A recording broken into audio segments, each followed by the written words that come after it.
Hello, hello, and welcome to Strictly Speaking. My name is Joshua Reaves. I am the Director of University Theater at NC State. Tonight we have a lighting designer with us. We're happy to be showing you Isabella Byrd, a fellow University of Cincinnati College Conservatory of Music alumni. And welcome to the show, Isabella. There you are. Well, Hey. there we are. Hey. Awesome. So, uh, as we start every show here at Strictly Speaking, Isabella, my first question to you is, what, in your own words, what does it mean to be a lighting designer? Thanks for asking, Joshua. Yeah, for me, I really think that lighting design is to charge the air and the space of the story. I think we're sort of tasked with defining both the perimeter of the world and then informing everything elemental within that world. So I think that requires attention both to the poetic life of the piece and to have like a firm understanding of that space that we share so that we can then deploy our best ideas into that knowledge. I think it's both visceral and temporal, I guess, which is to say, I think like the cool thing about lighting design is that we're working on both internal and external experiences. Wow.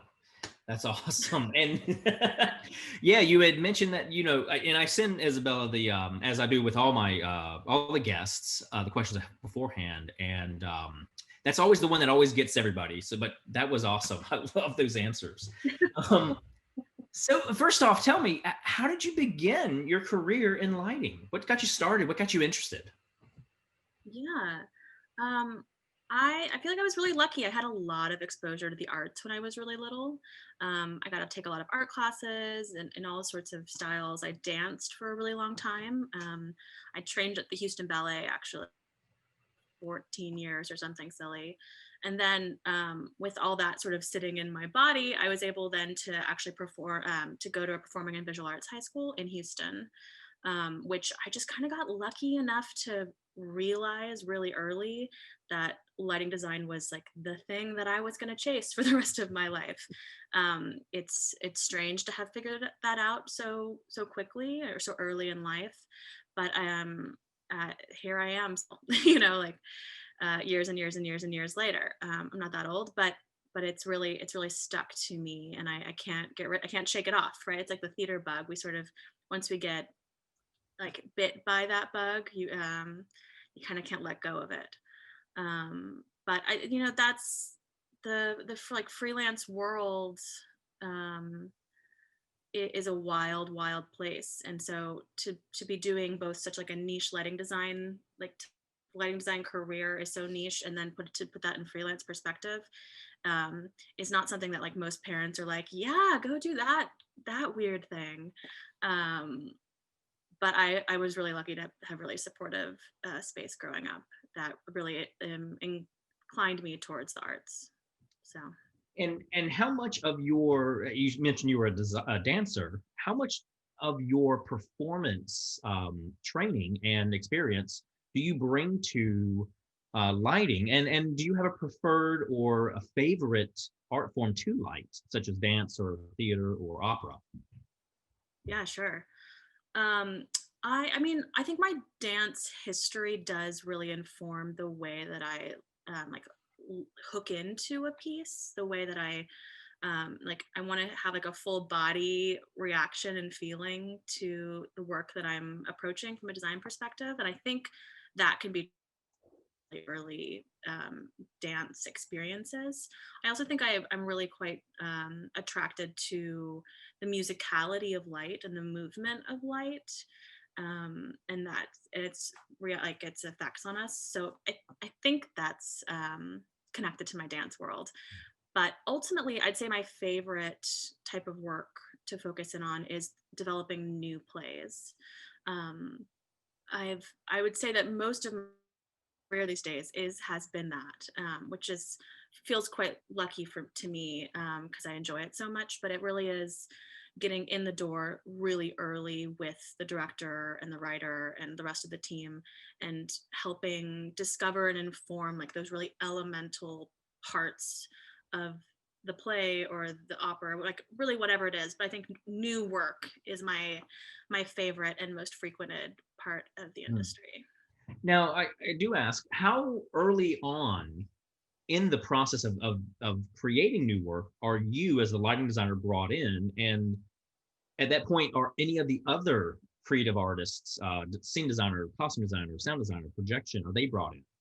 Yeah, I mean, I would say like in during school where we both went to school, I was sort of like branded with this like concept that lighting designers are last in the room and we have to like spend all this time catching up, responding to everyone else's decisions. And I always hated that idea. It is true in many circumstances, but I really prefer to be there from like the get go.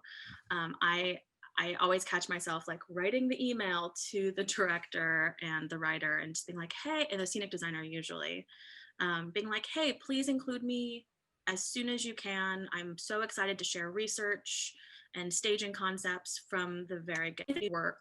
Those collaboration spirits like really do lean towards that, but it's not like most people. I think a lot of collaborators like actually want to loop you in at the end of it out of respect, knowing that we're very busy and we're doing a lot of things. But I think the fact of the matter is that the work's going to be better if we can be involved from the very beginning. We're understanding the fabric of the piece. Like we don't have to sort of um, send you off on like really strange detours tracking to an idea you already processed, months ago. But instead, we can sort of like keep in pace with everyone and that conceptual journey of the piece, and then I think offer more fruitful detours as we continue to explore the world. So yeah, I'd say um, that's like the beginning of my process. I do like to be there early, but then um, I'd say from there on out, it really depends on whether the project is something in town in New York. I live in New York in Brooklyn. Or if it's something regionally out in the world that I have to travel to, because one of my I love being in rehearsal. I think it's just like the greatest thing to sort of absorb the energy of the performance and like sort of see people like working out the thing, like figuring out the play together. And maybe it's like a secret agenda of mine. It's not so secret, but that like designers are more engaged and involved in that process so that we are actively contributing to, like I've said a couple times, like the elemental parts of the play, and that there doesn't need to be such a huge divide between like creative team and acting space. We're all actually just making the thing together. So the more I can be in rehearsal, I feel like I become a more integral part of the company and thus the play. And I would say that my favorite work and the work that I've maybe gotten the most attention for is the product of being in the way, sort of like seeing how the beast breathes, I guess. That Awesome. answers your Yeah. question. Yeah. No, that was perfect. It does. And yeah, I totally agree with you. I mean, not only from our, experience at University of Cincinnati, where it was, we're the last in the room usually. That's been my experience in a lot of places before and beyond University of Cincinnati. So I'm so glad to hear that like there are others out there that want to be in the room where it happened, where it happens throughout the actual process. So everyone, we are taking questions right now, and you'll notice that I'm looking all over the place. That's me looking at the other screens at your questions. When we have our first one from an anonymous attendee, Isabella, what do you wish non-lighting designers knew about lighting design? Hello, Anonymous. I mean, I think that it's so good to keep in mind that line design is reactive. It is conditional to what everyone else is contributing to the space. I think that keeping that base platform in mind is going to really help everyone else respond and collaborate to a lighting designer's work. But it's also good to know that um, we like lighting designers keep their eye on everything. Like right, we're like really like we are zoomed out and doing like the big picture all the time. So you can't really sneak something by us. So I guess if I wish that non-lighting designers knew that we're always looking, we're always listening, or like we're ready to talk about anything and everything, whether it's the texture of that wall or the that character's gonna be wearing a different shirt or any of that. I don't really think that like that sort of like full world building stuff is important. I don't think that it's like designers know about like the technological gap of our worlds. Like we got that for you. Don't worry about it. But I think it's important to know that we are lighting designers are as much of a design dramaturg and like in many people. I can't say that for everybody, but all of us are as engaged in the work as everyone else is. So I think if you can treat lighting designers equally on that conceptual terms, the play, the work, the opera, the dance piece, the art installation is going to be better for it. All Thank right. you, So, Anonymous. yeah, thank you. And so let's just go through a couple of things. Obviously, the world has pretty much stood still for the last 9 to 10 months. So, could you run us through what a typical day was for you pre-COVID, and what are you up to now? Yeah. I mean, one of sort of like the surreal and maddening truths of a freelance designer's life is that every day is so varied and different. I mean, it really does bounce back and forth between being like committing some to like studio time, whether that's reading and seeing things culturally around the city, or there's type of day that is meetings and rehearsals, and then the last type of day is like being in tech, being in the theater, and then hopefully like weaving all of those meetings and everything into the gaps in the day. But I'd say like my life is pretty divided between those three types of time. Um, but I think it's always been super important to me to see as many plays as I can and see everything that's going on around me. So I've always invested my time in that direction. I feel like the more I can experience, the more things I can pull out of. So that has impacted over the course of my time in New York City. But also, so now like, I mean, I think every theater artist will never forget that Thursday that they canceled theater in New York City at the top of COVID. It was just such like a heartbreaking loss to be like, everyone was like in the middle of working on something and all of a sudden you had to like say goodbye to a beloved friend you only got to know like 3/4 of the way. It was like a really sad. It's been quite surreal to go from like such a constant social and collaborative culture, like business culture, industry culture, to like legitimate isolation. I live alone in New York, and it you know we it's just a really different day to day existence now. I mean, I probably leave my neighborhood twice a week now, when before I left my neighborhood every day, and like it was like wild that we were operating on 10 out of 12 like 16-hour days with probably drinks at the end and like 4 hours of emails in there, like give or take. But that was like the honest to god freelance world if you're lucky enough to be that busy. But I think I'm really excited how the world is transforming in the theater and in just like the rate of societal existence. We're sort of learning that maybe slower is better in a lot of ways, though the internet is still expanding at exponential rates. I think it's been healthy for me to slow down and like look at what's going on around me a little bit more closely. I miss being in relationship to the culture. And I've asked myself many times, like, what is art if you're not with it? Like especially in theater, like what is it? Like when we are social collaborators and creatures, but I'm figuring it out slow and steady. Slow and Awesome. steady. And we're going to get to some of your projects that I've seen you're working on now, as you hang out at home. But before we go, we do have some questions on Facebook. Becca is asking, can someone who's afraid of heights become a lighting designer? In community theater, a lot of it is about climbing ladders and genies to do it all. Yes. Hi, Becca. Absolutely. Absolutely. People can absolutely be lighting designers if you're afraid of heights. I mean, often you start learning about the practice and getting involved in it for the first time, you are doing a huge amount of your own work, right? You're hauling everything there, here, plugging it in, etc. But it doesn't mean that you can't be engaged with it as an art form that's not required to like climb into precarious places.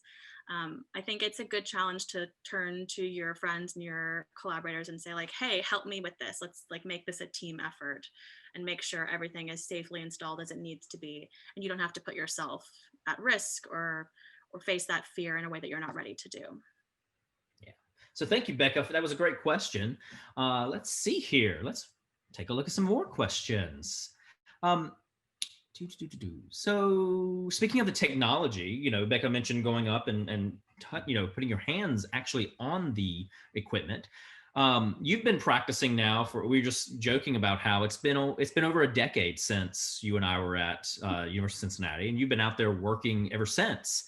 How has the technology changed over this time? But more importantly, how has it changed your artistry and your career? Yeah. Whew, I mean, I think I belong to a very particular generation of designers who experience sort of like the old computer world and are catching up to or now at pace with the new computer world. Like my first shows ever working in New York City or in high school and in college, we were like relying on the little floppy disk, right? Right, to like save all of those precious cues. And that's no longer true, right? Now the computers are doing more than half of the thinking for us. So in a way, I'm really grateful for that leap in technology because I think it's challenged designers to be a different sort of communicator and trust person because we really have to like lean to our programmers and our assistants and trust them with a whole nother realm of work because the robots are with us. Like there's just so many more robots, literally moving lights and different pieces of technology helping us do the work now. And I think it has in many ways freed my design brain to like be more risk taking and expansive because I'm not as nervous about the technology crapping out. The technology will still crap out. Like it absolutely will, but that's a good exercise in letting go of things too. But I mean, I am also super grateful in like a very specific way that technology is so tiny now, right? I can hide lights and LED tape and like all this kind of like gacky stuff into like corners of sets, and it can be a surprise source of light. Like I really think that LED tape has transformed the way that we light scenery. So it Yes. requires like an expansive new way of like real estate negotiations with the rest of the design. It requires like months early time being like, I want to hide a little piece of tape over in this corner, which like is great. We should do that. But also I think I'm excited for folks to use those pieces of technology as sources for faces and humans and bodies. I love to hide a little piece of LED tape like on the back side, on the upstage side of like a beam or a staircase banister that can sort of become this like really exciting expressionistic source in the world. You have to be super careful about what textures are around and like if you can see the reflection of these things because then mystery is ruined of where that light source comes from. But all of those little bitty tools are really changing the way we can light each other and light our spaces that we're making. And I'm so game for more and more like for all that tiny gack to get smarter and like Yeah. catch up with our ideas too. And the Yeah. cost, I mean, my gosh, you can use it. It's not just this, I wish I had that, but yeah, it's so accessible now. So yeah, So excited. love it. So what has been your most exciting project to date? Whew. I mean, it's like asking someone to pick their favorite child, right? Which I guess some people do have favorite children, but I would like my two projects that are beloved to my heart is one play called Heroes of the Fourth Turning, which is by a playwright named Will Arbery, which we produced, which we made last fall, about a year ago. Actually, it closed, and then which is just really exciting. I love that play so much. It's kind of like may it live on forever. And then another play that was a show that actually got canceled midway through previews in New York at the beginning of COVID is a play called Sanctuary City by Martina Malyak. And both of those plays really did end up leaning on the lighting design to inform the space and the audience perception of what was going on in the piece. And it was such a delight to be like handed that challenge. But it really, those two designs really pushed me to make like scarier, riskier decisions. And I hope they both have a big life in the post-COVID world. I hope they will. I think they will. I'd love to stick with Sanctuary City. You had mentioned in our pre-conversations, as we're preparing for this interview, that it did not photograph well, but you followed up with, "I think there's magic in that." Can you elaborate by what you meant by that?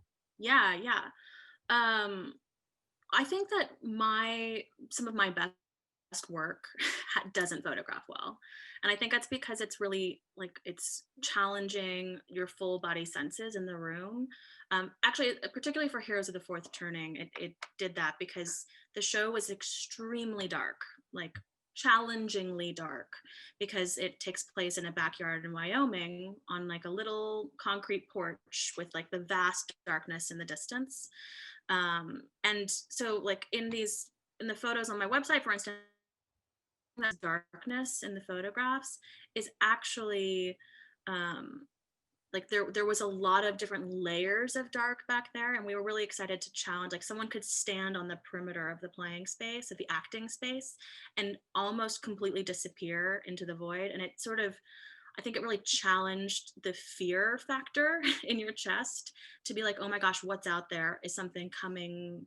Is something like what, like the darkness really invited a whole new level of imagination. So photographs, like it's never going to do that. You'd have to light that space for the camera, and in order for the photograph to like do any justice to the feeling of the play. But ultimately, I'm not lighting for the camera. My current work is that I'm lighting for the audience member and for the actors. So I think it's quite exciting, is special to be there for. So much of our, especially like portfolio culture and Instagram brains are like so image hungry. We just like want something spectacular and beautiful to click on and tap and like and all these things. And I really challenge folks to make things that feel different and like make a world that creeps up on you and challenges you in that way. Because yeah, I can make pretty pictures. I've made pretty pictures, but I really want to like bring another elemental platform to the play. And like some of my favorite cues in the world are things that are felt and not seen. I like to use that phrase a lot. And I sometimes it's a sneaky like 30-minute cue that's like working on our souls in the background. And I think that can be the most successful work and really way. And yeah, so screw the camera. I mean, get your photo too, but Yeah, of course. or like use Photoshop to make it look like it did. Like don't make a whole new piece. Yeah. But if it's okay to like that contrast a little bit to make the camera understand what you were feeling, what we were all feeling in that moment. Well, like you said, the photo is not the artwork. It's not the art form. It's being in the room, and that's what I love how you put it. Not being in relationship with the art form right now, and that the camera's inability to capture that makes a lot of sense. But I do want to go back to Sanctuary City. So you mentioned in your email you love to talk about the use of time in design. And before we talk about that, I'd like to show everyone a little video. Just tell us what we're about to see. Yeah. So this play, there's the first portion of the play is like a series of little bitty scenes between these two characters, the boy and the girl. And it's like very rapid fire. You like only get like 3 or 4 lines, and it's like a moment in time with them. And then in the middle of the play, this big transition happens, which is what we're going to watch. And the second half of the play is very present and like in one room at one time. And it's just like two different ways of meeting these two characters. And this transition we'll look at is that hinge between those two parts of the play. Awesome. All right, here we go.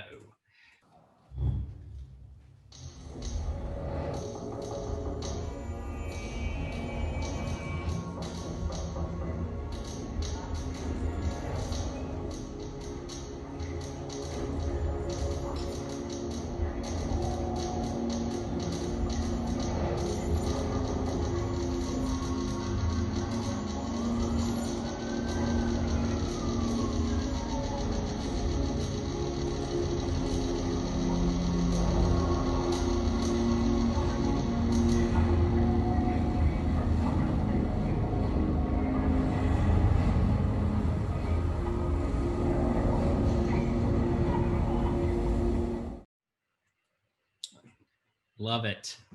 Like, but yeah, I agree. Like, and so I agree with your assessment of like time being such a you know, an intricate part of lighting design and design period, but like especially lighting design. That's what we do. And the camera can pick it up, unlike, well, the video camera can. So can you talk to us a bit about what do you mean that time is so important and such a fascinating part of design for you? Yeah. I mean, I think it really it's like twofold. The first part being just the acknowledgement that we as audience goers, as makers of theater, like there's a consensual agreement that we like are sitting down to experience a piece of theater together. We are beginning together and we are ending together. And that time, that space in between is where there's like permission and magic to make things together. So we actually like recalibrate our senses in those first moments. There's oh I'm gonna forget what this quote is, but there's a great series where you talk about like what happens in that like pregnant pause in the blackness, so like that first blackout of a play. Like anything can emerge from the darkness. So I think knowing that truth in our design work is really exciting. Like we have an opportunity to establish a whole new dimension, a whole new sense of time as soon as we begin together. So I love just keeping that in mind in the background. But also I think like what you said is we like as lighting designers, we can actually toy with time. We can to completely shift your sense of how time is passing.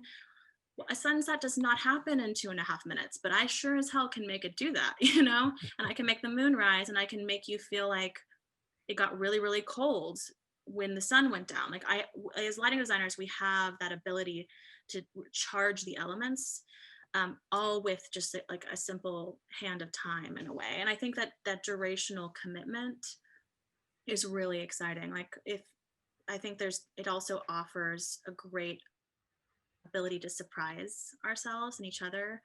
There's that, you know, the whole scene could be turning red slowly over the course of 75 minutes, but you might not notice it because we're just so honed in and like calibrating together.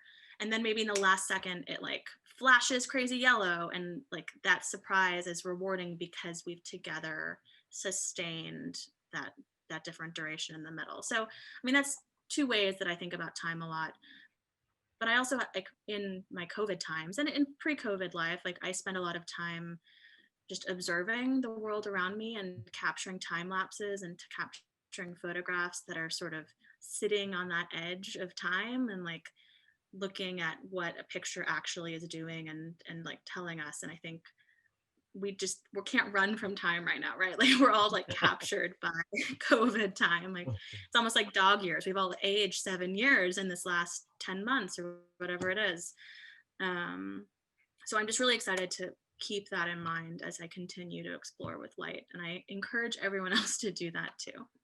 Well, you've had this great project, and I've seen a lot of your projects that you've been doing that are not necessarily lighting, but they are interesting. They're artful. Um, One of my favorite ones was, and forgive me, I forgot the name of it. It was like the umbrella project, or Yeah, and we called it umbrella suicides, yeah, which is quite macabre, but it's the subline was the subtitle was like umbrellas that couldn't handle the pressure, which is not particularly sensitive to extreme mental health situation, but it's just photographs of abandoned umbrellas, particularly in New York City. There are like a lot of abandoned umbrellas that have just like broken on you and like, you know, abandoned you in the rain. And they're just like very beautiful objects to me. People still send me pictures of dead umbrellas, which oh, is a very strange like love that. artifact that people associate with me. But it was one of sort of like the first digital projects that I attached myself to. And the new ones that are living and breathing as we go is one is called I guess it's called, but it's a hashtag. It's called the light in, and I developed that really. I mean, my friend Alejandro, is a brilliant lighting designer and CCM alumni, um, really sort of spearheaded it, and then we went off from there. But it's just a way. We started on Instagram. We acknowledged that we were constantly taking photographs of the light around us, and so we started hashtagging them, you know, the light in New York City. And so it's archive and pictures of like the way that light interacts with the city and the people in it. And so the idea is that anyone can contribute to the hashtag. And this is a particularly great moment coming back from the beach in New York City when I was just on the train platform and the sunset was just right. And so yeah, if you like search the light in New York, you're going to see thousands of pictures of the light in New York City. But I've traveled to Montana all the time, you know, like I like classic subway moment. Like there's so the light in Montana, the light in Dubai, the light in wherever. So it's just like a fun way to ephemeral and digital map of this like crazy thing, light and shadow. And for anyone else who has that affinity for like the way shadows move and they grow, or just the way the light hits that glass of water in that one moment, like take a photograph and like contribute it to the great wide world wide web, and make it a thing. So I think it's really fun. It's really challenged like the way sort of like a cinematography lens of my world. Um, because videos and time lapses especially really like let us look at how the time shifts, the time moves. I've been taking the other project that sort of sits in tandem with this is called hashtag the sky from, and I live in Bed-Stuy or just on the edge of it, and so I've been taking time lapses of the sky from my roof.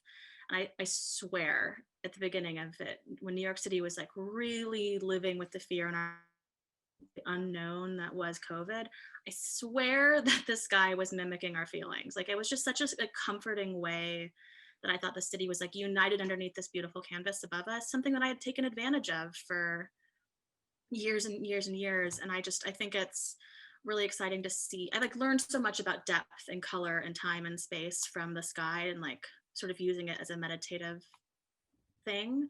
But I think if, you know, let it also be hashtag. It's like the sky from Bed-Stuy, the sky from Raleigh, the sky from, you know, you can make a little cubby hole that is your like tree perch, you know, you can make that a hashtag and like always have a little collection of the way the light hits the leaves or, you know, whatever it might be. I think it's a really exciting way and medium to like collect this visual ephemera.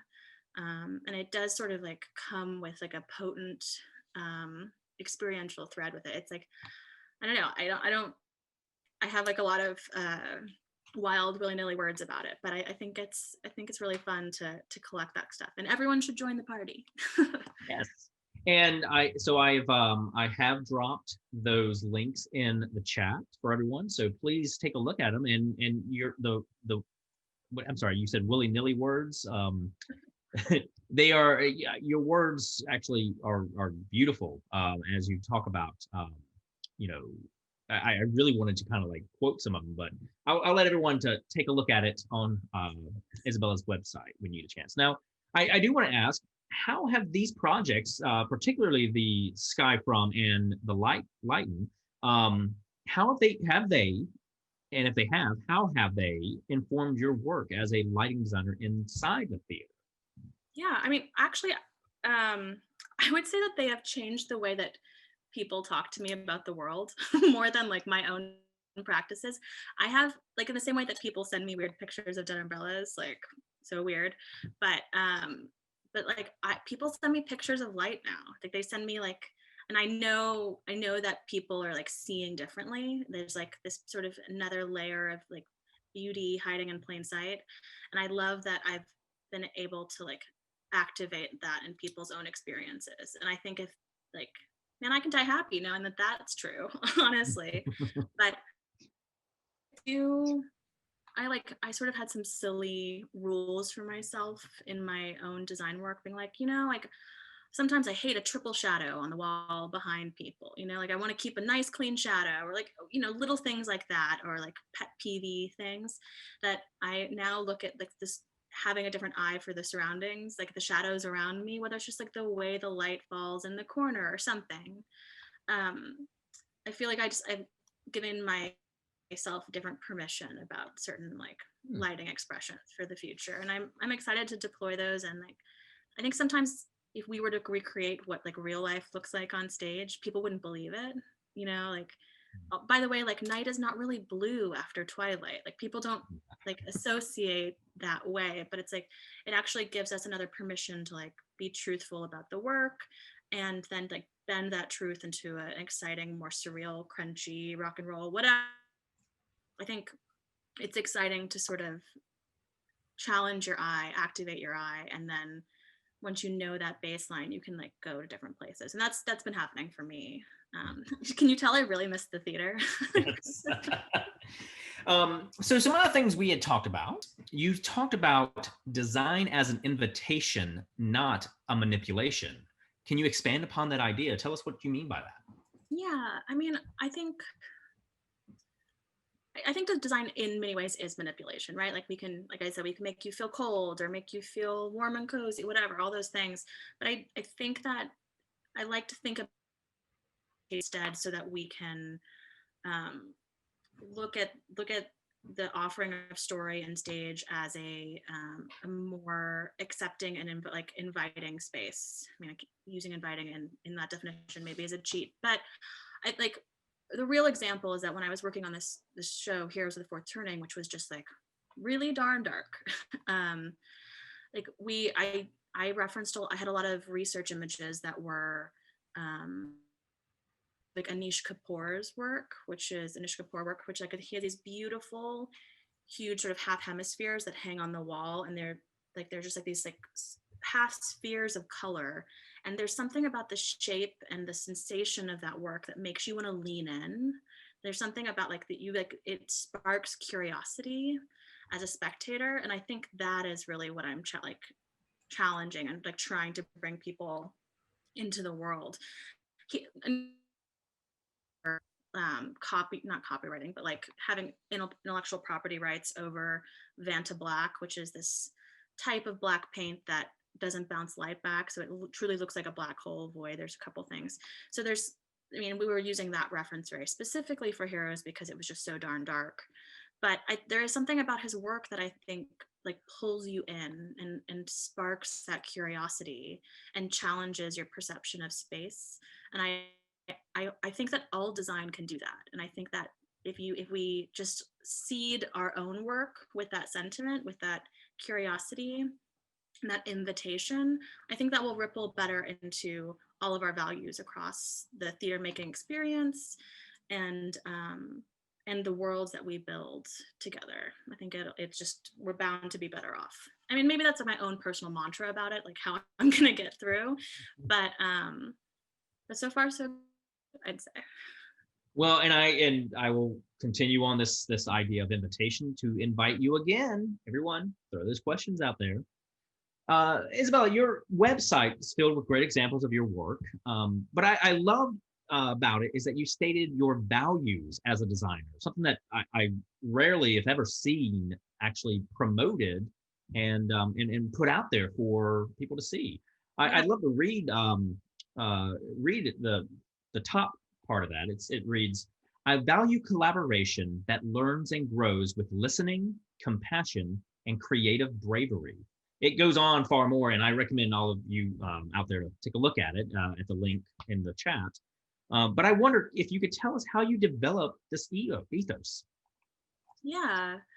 I mean, this is new for me, honestly. Like one of the like weird joys, like the byproducts of the COVID time is that I've been in conversation with a lot of my colleagues in a way that I've never been before. Like I'm in Zoom chats with lighting designers now in a way that like lighting designers don't get to work together, really. Um, and I've been in a bunch of groups that are like really tackling anti-racism in our industry head on. And one of the themes that came up was like, how do we present our values as more essential to who we are as designers? And like, we all write bios for different playbills and stuff, and usually it's just a list of shows that probably mean actually nothing to people. Like, it's just a list of things that maybe sound like they were maybe somewhere fancy, like what if we actually listed collaborators that we held near and dear, or the values that we sit upon and the way that we like to make work? I think it's exciting to see how we might offer and make differently if that was our currency, like if that was what we actually were blooming out of. I think that's exciting. So in this group, this anti-racist designers group, we were challenging ourselves like, okay, well, what happens if let's write a value statement. Let's challenge each other to do that, both as like a small way of taking action when we're sort of all like flailing in the abyss, without work, and theaters aren't turning to designers right now to be creative problem solvers, which I think is a really big bummer. Maybe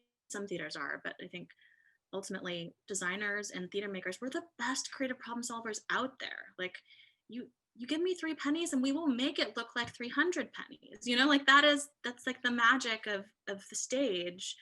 And I think that we, like, our values are important in the way that we make. And I really challenge everyone to like take a second and ask yourself, like, what are your values? Like, do you want to make sure, like, what do you want to make sure is always present in your class? And maybe that's like a personal space thing too, or it's about team building and like creative family building. Um, but I've been doing like a lot of reading and conversations about particularly anti-racist practices, both in theater and in my community. I live in a very gentrified neighborhood in New York City, and I've been here for a really long time. I've been here for 11, 12 years. And um, that's, like, it's really ingrained in my system. It's like that the way I've existed in the world and the way I've benefited, and that privilege has really changed how and who I get to make with. And I really want to stay in touch with my values as much as possible. So just the act of discovering and writing it out for yourself, for myself, has changed what's going on. And I do encourage everyone to like consider what your creative currency is and can you make it your values instead. Yeah. And I certainly applaud. The statement is so well written and so succinct. But I do appreciate that it's out there for everyone. And as you said, maybe it's for some it's a personal space, but having that out there on your about page, and I could, it really tells me what type of work you're interested in doing. And I really think it's something that I think COVID times has helped, state that we need to do more of this. So it's great. Thank you for sharing that. Yeah, we have to. And I mean, it's in there. And when if folks check it out, but I think that it's particularly as artists, which so many of us identify as artists or makers or craftspeople, it's really difficult, or for me impossible, to separate my citizenship from my artistry. And I think the way that we like illuminate stories, the way we bring stories to life, like you can't separate it really from the political spectrum, or being a good neighbor or whatever, all those things. So yeah, give it a think. Yeah, no, I love it. And I will just read this one part since you mentioned it. I found I can no longer separate my citizenship and artistry, and now feel compelled to make clearer my commitment toward building more intentional space within all of my collaborations. The ethos is deeply tied to practicing anti-racism, sustainability, and very importantly, kindness. So I think I know why I like you, Isabella. This is it right here. I mean, it's tricky though too, just to name this while we're here. Like, so much of our conversations in these groups I've been into are about like that performative element. Like, people would question like, oh, is declaring that on your about page and your bio like too performative? And it's like, well, like, that is my truth. Like, that statement is my truth. So as long as I am sincere and active in that, it's not just like a sad flag, like it's to break down the performative elements. Is to be present and active. So just keep that in mind. And like in your land acknowledgements and where you're, if you're, as you're honoring native land, like all of these things, like there is always an easy way to be performative, and we got to just like be present and with each other and listening. And kind. It's so easy to be kind. Yes. I love saying hello to a bus driver, like all that stuff. Looking at a name tag and actually referring to them as a name, that's so easy. So, okay, we do have a new question from Darby Madewell. Darby asks, do you ever have trouble inviting a design team to be brave with you on a production? Like not being afraid to embrace darkness or putting LED tape in an unconventional place on stage? Sure. There's always sometimes like certain ideas take more convincing, right? And um, I do think that like the more confident and interested in risk that I can be or that a collaborator can be, um, everyone else is going to be more inclined to take that jump with you. And sort of the cool thing about our biz is that we can just like give it a show and tell, you know, like we can just give it a whirl, and if it doesn't work, we'll all know it very quickly and we can revert pretty quickly too. I mean, sometimes that comes with great like cost benefit quandaries. You're like, okay, I'm asking a whole team of people to install this thing in the morning, and then we figure out it doesn't work. Like, that's a bummer. But that's why we have to do our homework. That's why we have to like really engage early on in conversations. But I think like for heroes, for example, for darkness, like I spent a lot of time from very early stages of that design, like reminding people it's going to be really dark. Like they rehearsed, I had them rehearse in half darkness. Like we like turned the lights really really low to like establish and calibrate the performers and the directors, like my friend the director Danya Tamor. Like we were all game, and I spent like the first design presentation of Here's the Fourth Turning at Playwrights Horizons like announcing to everyone in that meet and greet like it's gonna be dark. Like I was always like not warning people but like reminding people of that truth. And so like it was sort of like a long con, right? Like I got everyone to it doesn't mean, I mean, con implies scheming, but I do think that it's about being communicative like as early as possible, and just being transparent. And yeah, we still got notes from artistic directors that like it needs to be a little brighter, and like slowly we inked it up a little bit. But the difference of a 13% led light and a 14%, like truly these are like, it's ridiculous that that's the levels we were at, made a huge difference in both visibility and like the grace of the play. And I really think it's about being communicative. I mean, I've also gotten fired from projects. Like, let's be clear, it's not all like a golden world. But I didn't get fired because I was like, let's make it too dark. Like I'm in conversation. My collaborative spirit has to meet other people's requests too. Yeah. And I think But the joy. well, I think you mentioning that, being in rehearsal, being in the room from the beginning and having those conversations, as opposed to it's tech and I'm your dark designer, not your light designer. I'm going to just make it dark. That's a big thing. So yeah, being in conversation, as you said, that's key. Yeah. I have made the joke multiple times that I am a darkness designer. Yes. But but yeah, I like other stuff. Well, and where do you see us going in this industry? Where do you see the future going? Ooh, great question. I mean, all of us in New York are like, counting our pennies, number one. That's a true statement. But I do think that there's like this new wave of accountability and transparency and accessibility that's happening, particularly in like theater programming, and how institutions are beginning to consider supporting artists differently. I think it's really promising. I think that in many ways, like the system is getting burned down. Like we're about to compost the system. That's great. I like that. Yeah, I borrowed that from a couple friends, but I think that perspective helps me be like rethink about how we're going to move forward. I mean, I think I'm much more inclined to say no to projects in the future because I realize that the diversity of the team is not equitable. That there's not equal representation across BIPOC and white artists.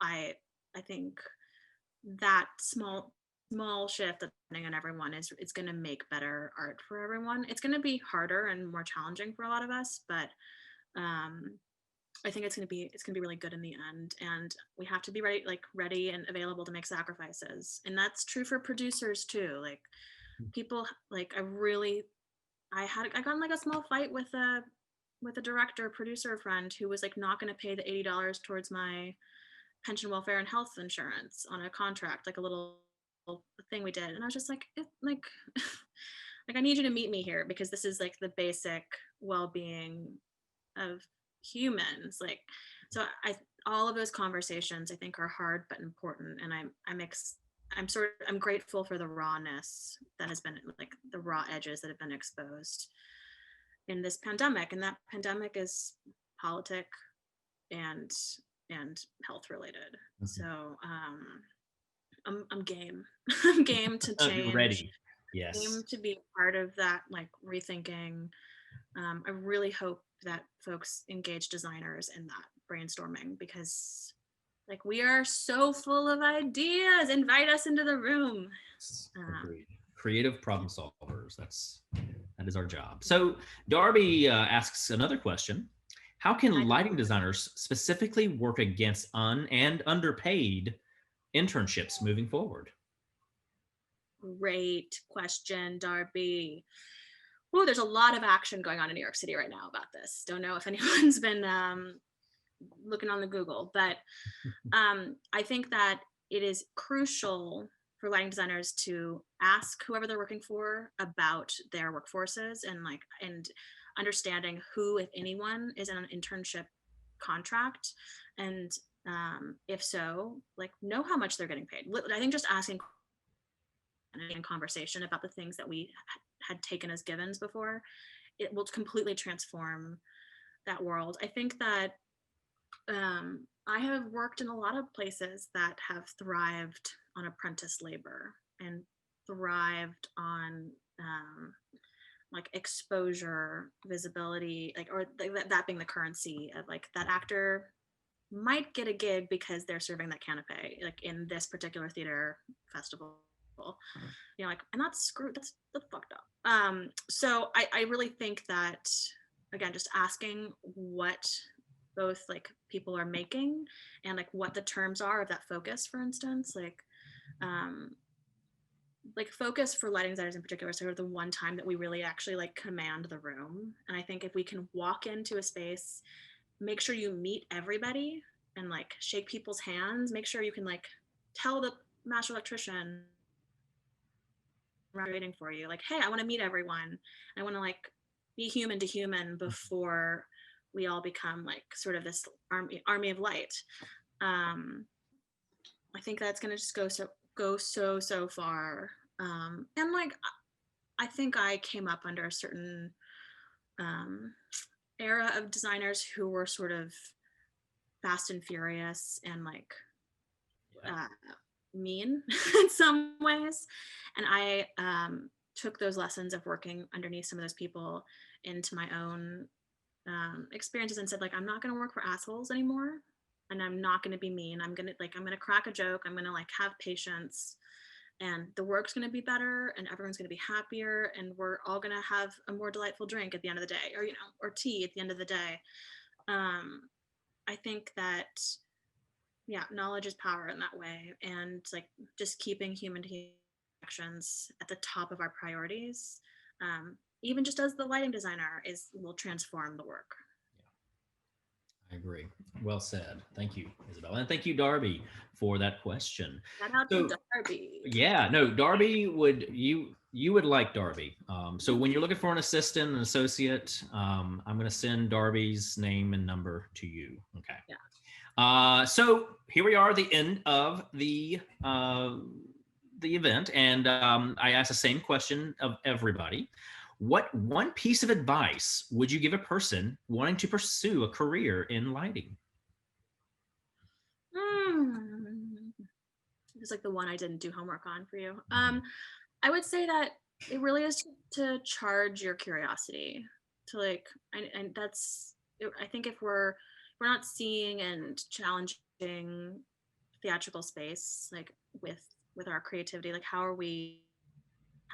are we making that's exciting, and I guess the sort of follow-up answer I would be is like that is the advice that we make our own luck. Like I think if you can place yourself around people that you admire and are thinking in a challenging way that you are excited about, you are more likely to be working at that pace and climbing those ladders with those folks. So and that is relative for everyone. Like where is challenging to you, and where might sort of give you opportunity. But I think if you can work to make that luck for yourself, you will go further in that. And sometimes that's like taking the risk and like moving somewhere you might not have or didn't feel prepared to, or maybe that's just like challenging yourself to do a new sort of creative practice every day for 10 minutes, whatever that is. I think like sticking to it and like showing up for yourself and challenging your creativity is like, it's going to be cool. We're going to make cooler things. We're going to make more like Yes. empathic things. Like let's do that. Let's not make theater about theater.